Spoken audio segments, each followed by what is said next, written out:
Day one of a high-profile international parental kidnapping case just wrapped for the day. Two Brazilian grandparents are on trial for kidnapping and conspiracy. They're accused of helping their daughter take their grandson from Houston to Brazil several years ago. And Marcelino Benito was in the courtroom today. What happened? What are the highlights from today, Marcelino?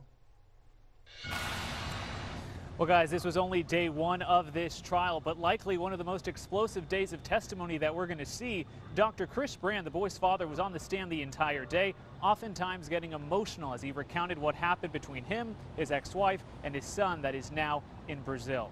Earlier today, our cameras were outside the courthouse, the federal courthouse here, as the defendants, Carlos and Jemima Guimarães, did show up here at federal court.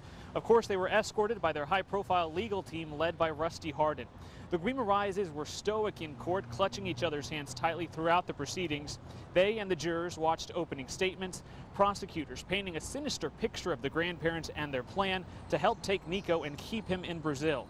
Hardin and his team say the Guimarãeses' actions were not a crime, only the actions of loving parents and grandparents protecting their daughter and grandson from an abusive husband and father. Dr. Brand was the only witness who testified today on the stand for hours, answering questions about his deteriorating relationship with his ex-wife and the moments that led up to his ex-wife taking Nico to Brazil. Prosecutors played several key recordings where Dr. Brand is heard talking to his ex-wife and tearfully pleading with her not to take his son to Brazil. Neither side choosing to speak to media until after the trial is over, but we talked to one woman, a patient of Dr. Brand's, who came by to the trial to show her support. He did so much for me, and every day I look at what he did for me. So I was in the hospital for 10 days and he was in my primary care. He came in every morning at 6 a.m. That's devotion. He's there for you, and I felt that he deserved something in return.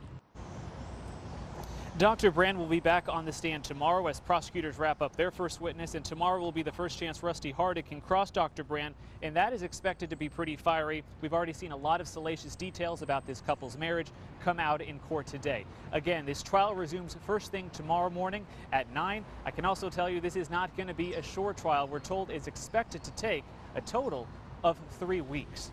We're live at the federal courthouse tonight. I'm Marcelino Benito, KHOU 11 News.